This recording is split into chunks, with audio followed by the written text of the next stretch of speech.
দলে দলে বাড়ির পানে ছুটছে মানুষ। ঢাকা টাঙ্গাইল মহাসড়কে যানজট, বিশৃঙ্খলা।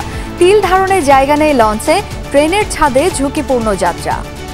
যেতে হবে তো বাড়িতে, মা বাবার সাথে ঈদ করতে হবে, আমাদের এইভাবেই যাইতে হবে কষ্ট কইরাও। টিকিট পাচ্ছি না, ইঞ্জিন কভার একটা টিকিট পাচ্ছি, তাও দাম নিচ্ছে বেশি। পাঁচা লইয়া বয়ে রয়েছে, এখন তো পর্যন্ত লঞ্চ ছাড়তে আসে না।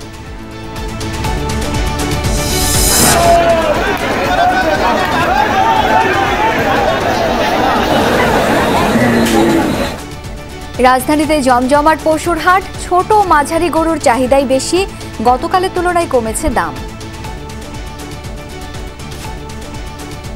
আমরা যে গরু দেখতেছি ওটার যে ওজন এবং ওটার সঙ্গে যে সামঞ্জস্য যে দাম, ওটা আসলে কাছাকাছি হচ্ছে না দেখি কেনা হচ্ছে না। বড় গরুগুলার প্রাইস মোটামুটি খারাপ না, ভালো, কিন্তু ছোট গরু প্রাইসগুলো অনেক বেশি। لبيك اللهم لبيك لبيك لا شريك لك لبيك إن الحمد لا شريك لك। লাখো মুসল্লি লাব্বাইক ধ্বনিতে মুখরিত আরাফাতের ময়দান। পুণ্যভূমিতে হজের মূল আনুষ্ঠানিকতা, খুতবায় মুসলিম উম্মার শান্তি কামনা।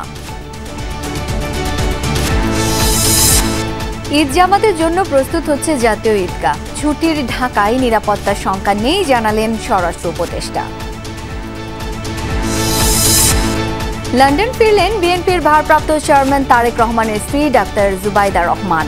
নির্বাচন নিয়ে গড়িমসি কেন, প্রশ্ন রিজভী আহমেদের।